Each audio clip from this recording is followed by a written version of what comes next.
Well, as India grapples with the second wave of COVID-19, US President Joseph Biden has assured India and its people of all possible assistance now, including urgently sending necessary medical life-saving supplies as well as equipment. Taking to Twitter, Biden said that the US is determined to help India, just as India sent assistance to the US in times of crisis. In a big boost to India's vaccination drive, America has lifted the ban on export of raw materials for the manufacturing of Covishield vaccine. The decision comes in the backdrop of a call between National Security Advisor Ajit Doval with his counterpart Jake Sullivan on Sunday. United States is going to be supplying rapid diagnostic test kits, ventilators and PPE kits as well to help India fight the second wave of COVID. America is also going to be sending a team of CDC experts to work with India to contain the spread of COVID. Meanwhile, more than 300 oxygen concentrators have been dispatched from New York and is scheduled to land in Delhi by noon.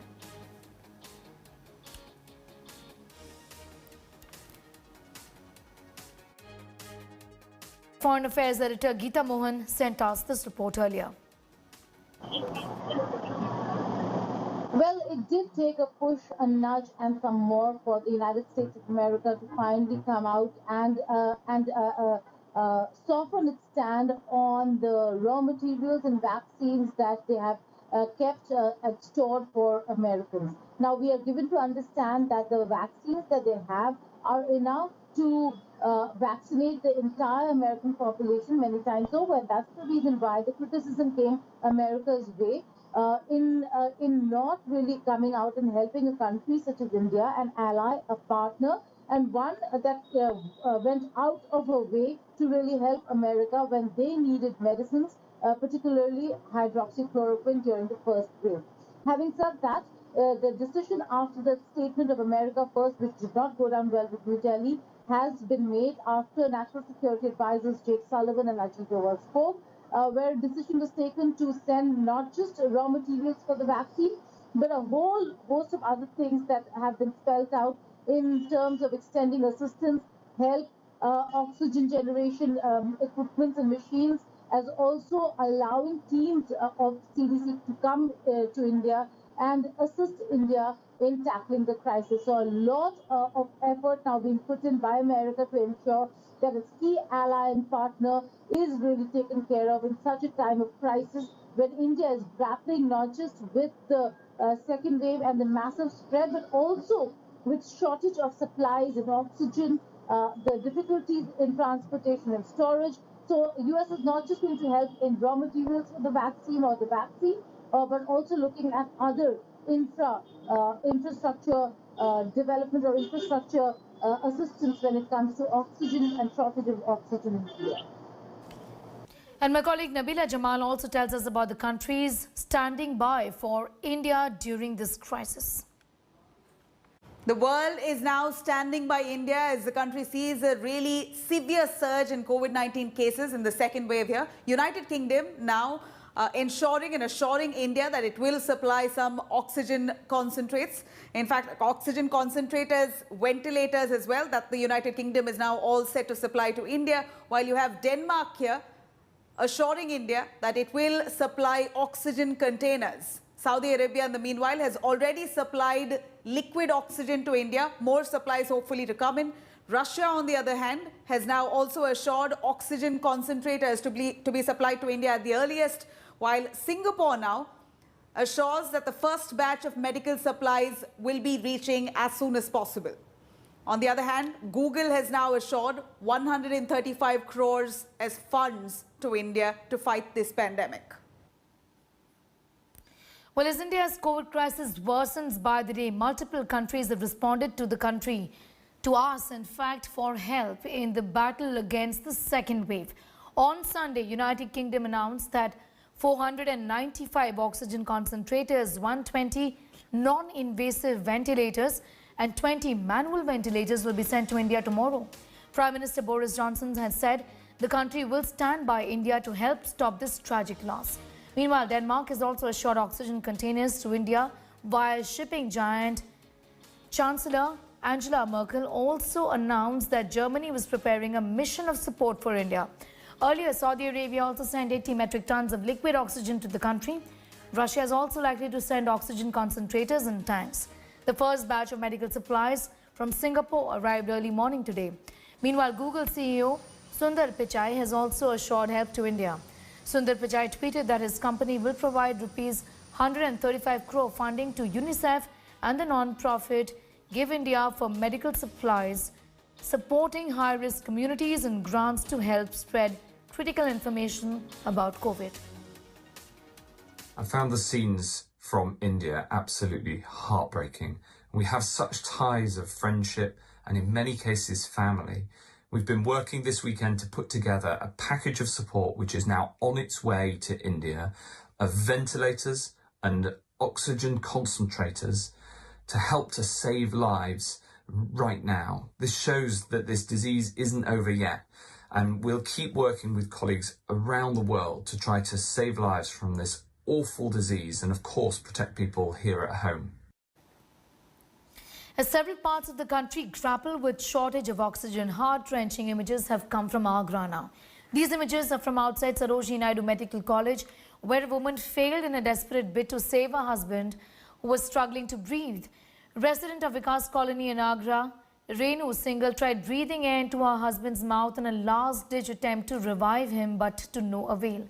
She had got her husband to the hospital in an auto rickshaw after he complained of breathlessness. Well, his condition worsened when the two reached hospital and the man eventually died at the hospital's doorstep.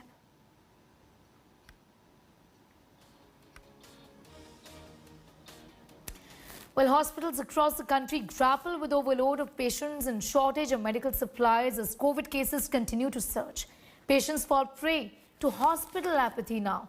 Two newborns in UP's Barabanki hospital have died because of shortage of oxygen. Here's more.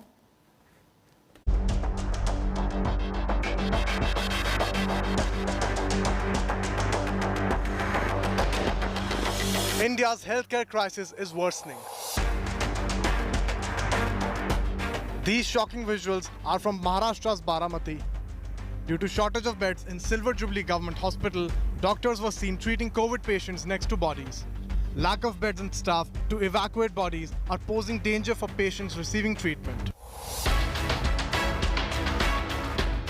In a tragic incident, two newborns died at a pediatric hospital in Uttar Pradesh's Barabanki on Sunday night due to oxygen shortage. The hospital treating children had raised an oxygen SOS in Barabanki, but no response came to them. मेरे पास 9 बच्चे हैं NICU में और एक ventilator पे है।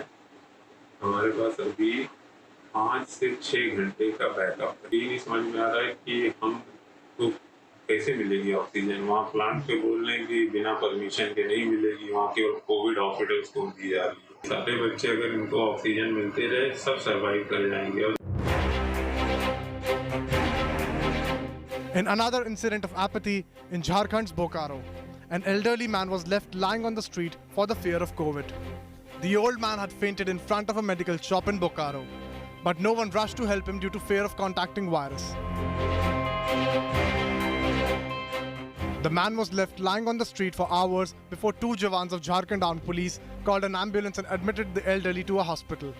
The COVID crisis has forced people to adopt extreme measures in order to save their loved ones' lives. In Madhya Pradesh's Vidisha, this man virtually hijacked an ambulance for 2 hours for his COVID-positive pregnant wife. मेरी wife है, रात के 11 बजे से मैं ambulance को call कर रहा हूँ और कॉल करते एम्बुलेंस 108 से बोल देते हैं एम्बुलेंस ले जाइए। अटेंडर बोलता है जी जा रहे हैं और ऐसे ही करके 2-2 घंटे में मैंने कॉल किया 3-4 बार में मुझे गुमराह किया रात भर। बड़ी मुश्किल से एक एम्बुलेंस को बुलाया और उसको यहाँ रोका है मैंने। विठल नगर में पेशेंट लेने गए थे हम जी, तो वहाँ पे क्या है कि पेशेंट को गाड़ी में बिठा लिया उन लोगों ने और डिस्ट्रिक्ट हॉस्पिटल लाने का बोला था हमने, पर वो डिस्ट्रिक्ट हॉस्पिटल नहीं ला रहे थे। वो बोले हमको 1100 लेके जाना है। 1100 इसलिए ले जा रहे थे कि 1100 उनके कोई डॉक्टर से बात हो गई थी उनकी। Cops later reached the patient's residence and got her admitted to the hospital in Vidisha. Bureau Report, India Today. Well, in these times of crisis, there are several who are leading the way with their selfless service. Our next report on COVID heroes who come across as beacons of hope in these rather gloomy times.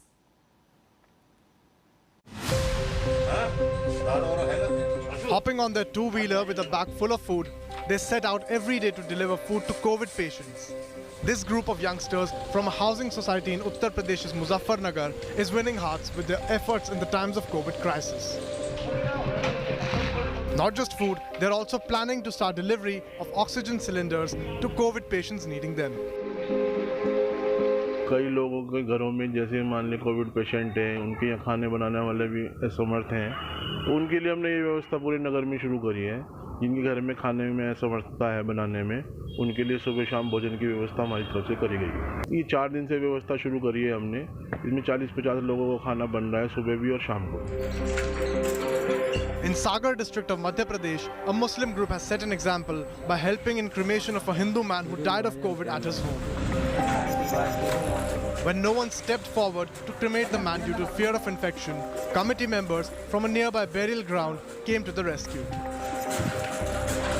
The group of Muslim volunteers slipped into PPE kits and helped transport the body to the cremation ground.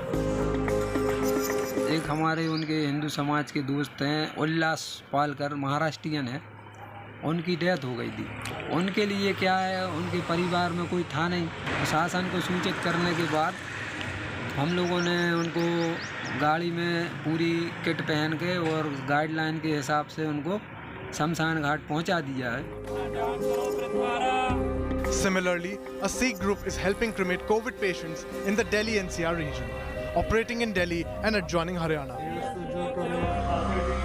It is engaged in distributing free oxygen concentrators to the needy at a time when Delhi is witnessing a severe crunch in oxygen supply. In another worst-hit city of Mumbai, a businessman and a vehicle dealer, Ketan Raval, is arranging vanity vans used by Bollywood stars for cops and health workers on COVID duty. Raval plans to deploy around 18 vanity vans in several parts of the city, with the aim to bring some ease in the job performed by frontline workers.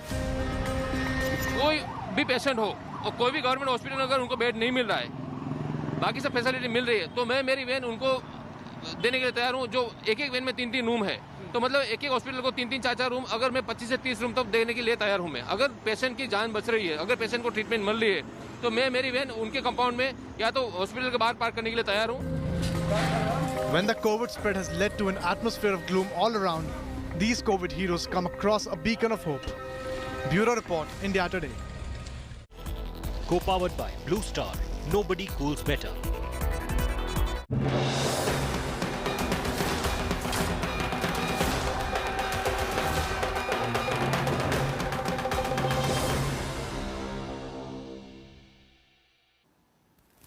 Well, we're shifting focus briefly now. Amid a massive COVID surge in West Bengal, the voting is underway now for the 7th phase of assembly elections. 37.72 voting percentage has been reported and taken place up until now. That's the latest figure. 34 constituencies are in the poll fray in the 7th phase. The focus in this phase of polling is going to be on Chief Minister Mamata Banerjee's stronghold Bhawanipur and Asansol South, which is going to see TMC's Shiny Ghosh contest against BJP's Agnimitra Paul. The star candidates in this phase are TMC's Firad Hakim, who is going to be contesting from Kolkata Port, and CPIM's Aishe Ghosh, who is going to be contesting from Jamuria. Polling has been postponed in Jangipur and Samserganj constituencies to the 16th of May following the death of the two candidates.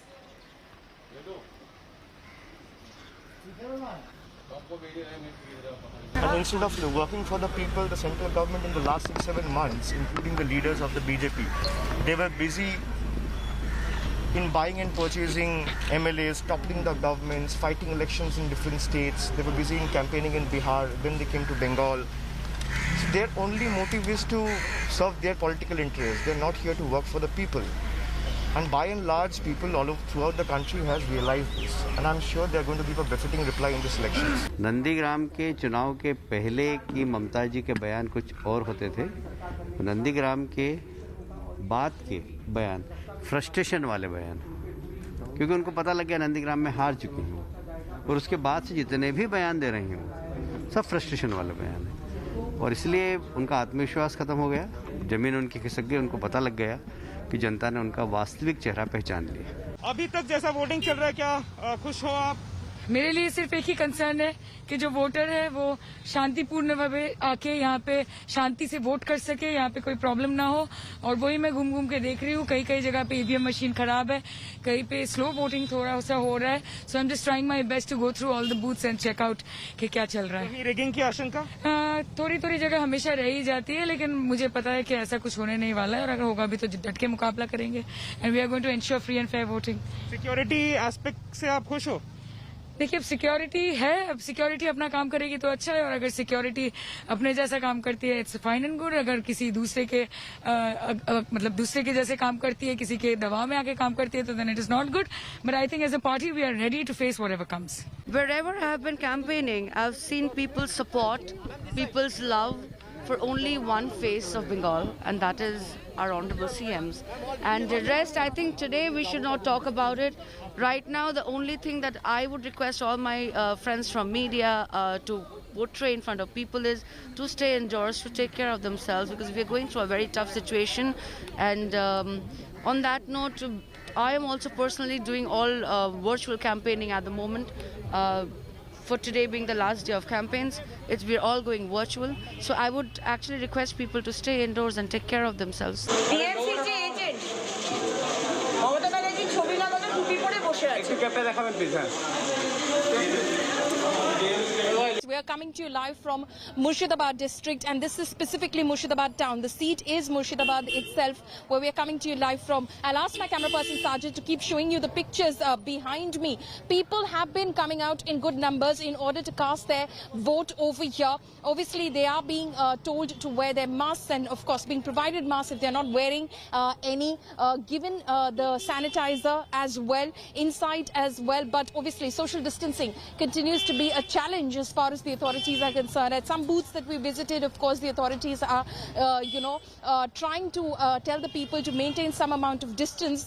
Those booths don't have as many voters as well, so it appears to be an easier task for them. But like you see behind me, it continues to be a challenge. And as far as this constituency is concerned, in fact, this district is concerned, today 9 seats of Murshidabad district are going to pose. Earlier, it was to be 11 seats. So the fear of COVID is definitely looming large over the last few phases, but the more of that fear is seen in the city. You'll see it in the city of Kolkata, for instance, but not so much as you start leaving the city of Kolkata.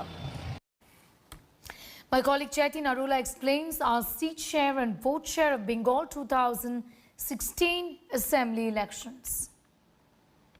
Let's get you the Bengal 2016 Assembly seat share in phase 7. 36 out of 36 is what we're talking about. TMC was 14, left 22, on your screens BJP 0.